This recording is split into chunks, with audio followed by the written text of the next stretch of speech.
economía y medio ambiente. Actualmente la humanidad se enfrenta a una crisis ecológica de gran magnitud y a continuación vamos a presentar los 10 lugares más contaminados del mundo.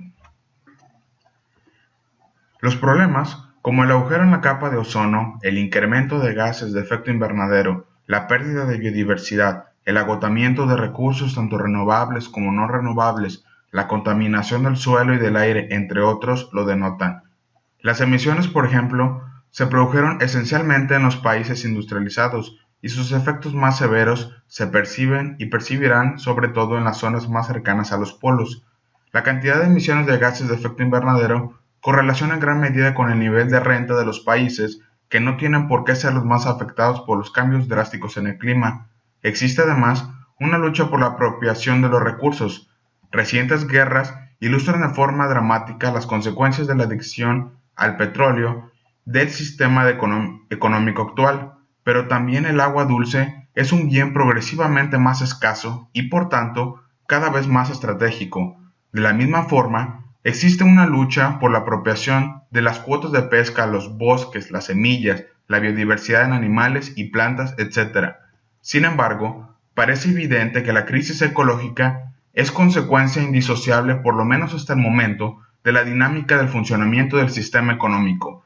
Los países empobrecidos no son los mayores causantes de las crisis ambientales, a pesar de ser los lugares donde físicamente se producen una parte considerable de los efectos: deforestación de las selvas tropicales, extracciones mineras y petrolíferas, insalubridad de las aguas, extinción de las especies, contaminación por industrias deslocalizadas del norte, sustitución de paisaje por monocultivos de producción agroalimentario, desplazamiento por la construcción de infraestructuras como presas para generar energía. Es necesario buscar las causas reales del problema, frecuentemente lejos donde se toman las decisiones y donde se produce un mayor consumo. Es donde se sacan los recursos materiales y energéticos necesarios para garantizar nuestro consumo final, donde se producen buena parte de los impactos e incluso la mayor parte de la generación de residuos. Así, por ejemplo, para obtener 1 kilo de hierro es necesario movilizar 14 kilos de materiales, mientras que para obtener un anillo de oro de 10 gramos se precisan remover 3.5 toneladas de materiales. Con frecuencia, sucede que mientras el consumo de un producto se da en un país, su basura se queda en otro, siendo esta un residuo sin ningún o con poco valor, pudiendo además causar severos prejuicios ambientales. Por otro lado, el fenómeno de la globalización también tiene consecuencias ambientalmente perniciosas para los países en desarrollo. En su contexto de competencia a escala global, para las empresas resulta ventajoso producir en los lugares donde la permisividad ambiental es mayor, del mismo modo que también resulta más ventajoso producir donde las condiciones laborales son peores. En este caso, la competencia no deriva en la deseada eficiencia en la producción, sino en el deterioro ambiental y en la explotación de trabajadores, a menudo para beneficio de los consumidores de los países enriquecidos. Esta dinámica fácilmente se puede derivar en una bajada de los estándares laborales y ambientales en los países industrializados, para poder mantener la competitividad, como ya está pasando. En México, vivimos un modelo insostenible que apuesta por la especulación y no por el conocimiento. Entre 1990 y 2000, el suelo urbanizado creció un 26%, mientras que la población aumentó un 5%. En algunas comunidades, la urbanización aumentó un 50%. El consumo de energía se ha multiplicado por 2 en los últimos 20 años y actualmente crece un 6% anual. Cada vez se consume más energía para producir lo mismo. La actividad cotidiana en los millones de hogares ocasiona un 25% de las emisiones de gases de efecto invernadero que se arrojan a la atmósfera, casi tanto como la industria, que es el 34%, y muy cerca del transporte de viajeros y mercancías, 27%. Han instalado, por ejemplo, 5 millones de aparatos de aire acondicionado en menos de medio año. El aumento de las emisiones de gases contaminantes por la quema de combustibles en el tráfico motorizado y la producción de energía tiene efectos sobre la salud, principalmente en las grandes ciudades. nuestra demanda de petróleo no deja de crecer. Se prevé un aumento de un 30 a un 50% en los próximos 20 años. Tenemos la obligación de repensar las formas de producir y consumir y romper con ello el desarrollo económico que causa la destrucción del medio ambiente. Por ello, vamos a explicar algunos conceptos que son muy importantes. Energía. La energía es la capacidad de efectuar cambios de cualquier índole, ya sean naturales, tecnológicos, etc. En ese sentido, ella interviene en todo proceso de transformación material, incluyendo la producción de bienes y servicios. La energía se almacena tanto en la materia, por ejemplo, en los combustibles fósiles, en la biomasa, como en los campos de fuerza.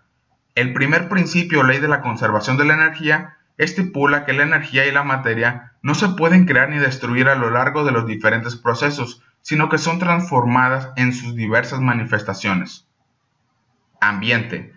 El ambiente es el sistema global constituido por elementos naturales y artificiales de la naturaleza física, química, biológica, sociocultural y sus interrelaciones, en permanente modificación por la acción humana o natural que rige o condiciona la existencia o el desarrollo de la vida.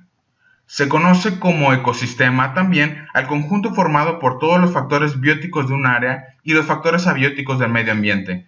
El ecosistema es una comunidad de seres vivos con los procesos vitales interrelacionados, y la ecología es otra noción vinculada al medio ambiente de la que se trata la disciplina que estudia la relación entre los seres vivos y su ambiente.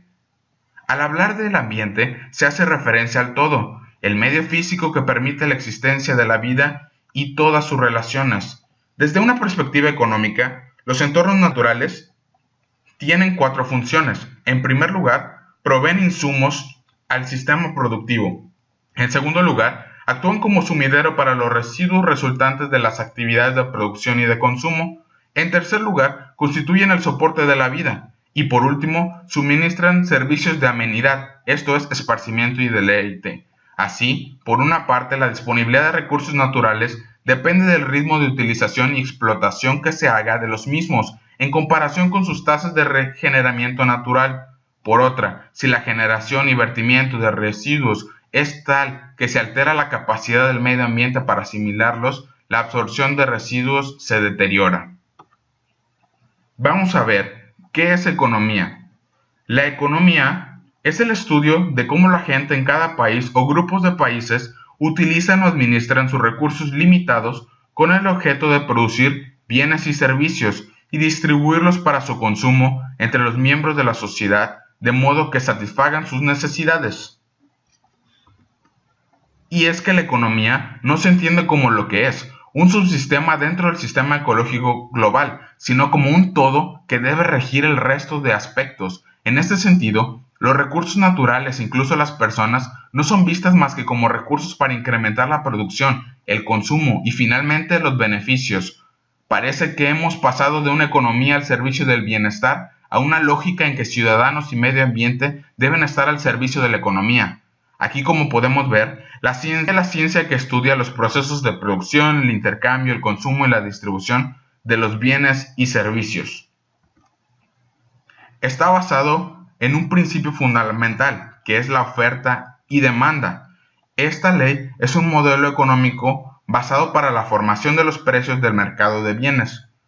En cualquier libro básico de economía se enuncian las condiciones necesarias para que el mercado cumpla esa función, como podemos observar en la gráfica. Que exista suficiente competencia para que ni compradores ni vendedores puedan influir sobre el precio, que exista suficiente información sobre el precio y la calidad de los productos para que los agentes tomen decisiones razonables y que las decisiones que se tomen en el mercado solo afecten a los que participan en una compra-venta. Sin embargo, las consecuencias de muchas actividades económicas no se limitan tan solo sobre aquellos que deciden realizarlas, sino que afectan a terceros, y estas consecuencias reciben el nombre de externalidades.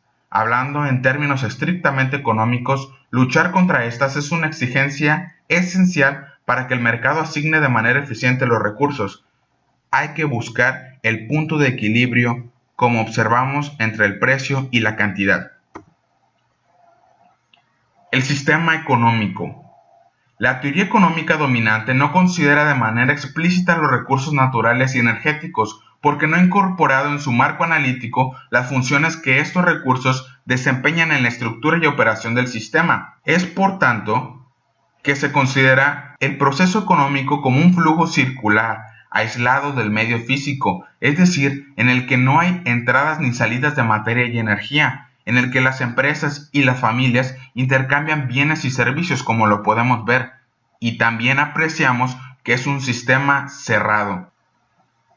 Es por ello que se propone una visión del sistema económico biofísica. De acuerdo con esta visión, el sistema económico es un subsistema encajado dentro de un ecosistema más amplio y está sujeto al irreversible flujo de energía y materiales inherente a los procesos de absorción de recursos y excreción de residuos que caracterizan a las actividades constituyentes del proceso económico. Es decir, aquí podemos ver que es un sistema abierto que permite la entrada de energías y un proceso de transformación de la energía misma, inclusive en sus residuos.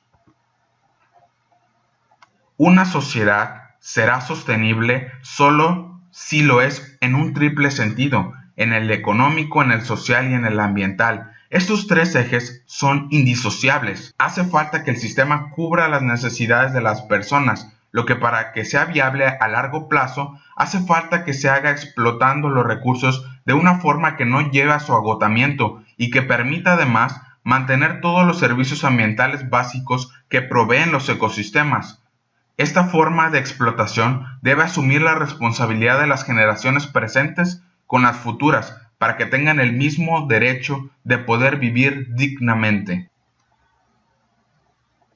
Actualmente la huella ecológica es a 3 veces la superficie de México.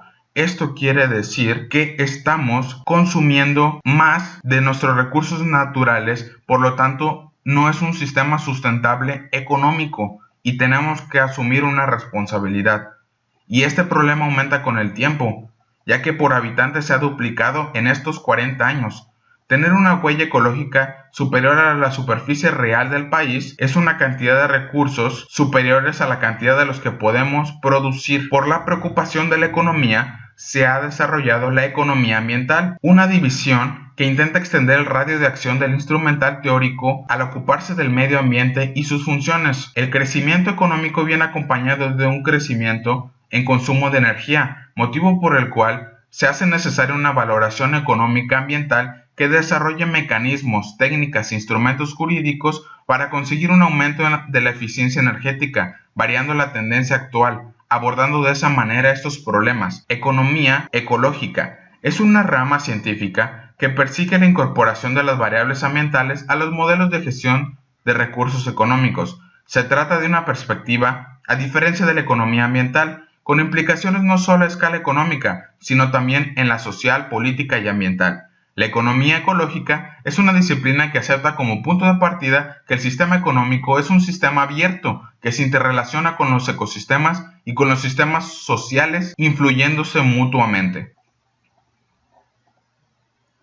Tal como puede observarse, la escasez y la actitud humana frente a ella es vista como una relación entre fines y medios limitados susceptibles de diferente utilización. De acuerdo con ello, y teniendo en cuenta la consideración tradicional de que los recursos naturales supuestamente son abundantes, los economistas han argumentado que estos últimos no son importantes para la economía y por ende les asignan un bajo valor monetario. Con base a estas consideraciones, se ha liderado de la economía y otras ciencias aplicadas una acelerada transformación socioeconómica estrechamente ligada a la capacidad del género humano de controlar y utilizar. Los actos económicos no son neutrales éticamente. Este problema se resume en una sola pregunta: ¿cómo se podría conciliar un ambiente finito dadas necesidades humanas ilimitadas?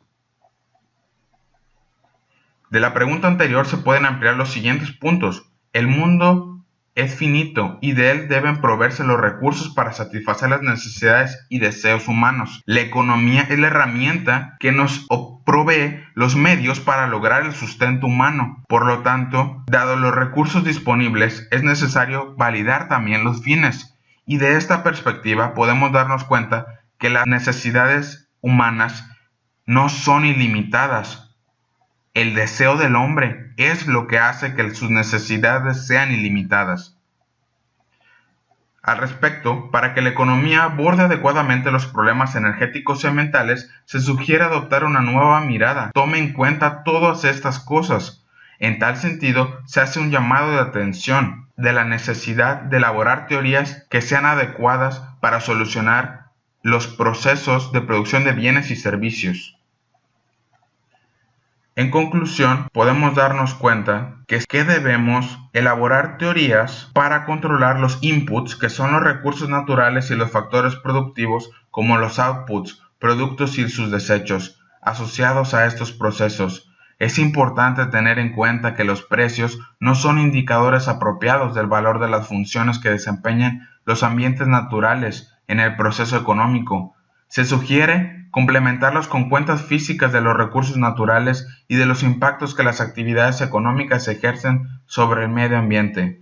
De esta manera, estos indicadores en su conjunto contribuirán efectivamente a orientar la gestión de la naturaleza y detener la ejecución que tenemos en nuestro medio ambiente. Lo que en pocas palabras es, hay que ayudar a ejercer las iniciativas de ley. El que contamina paga, no nada más por contaminar, sino también aquellas empresas que se dedican a extraer los recursos naturales de otros países deben de pagar para que este medio se siga beneficiando, y no llegar a la parábola del hijo pródigo posmoderna, que plantea que el hombre coge su parte de la herencia, los recursos energéticos y materiales, la malbarata, la gota, y al final solo le queda una salvación de fuera.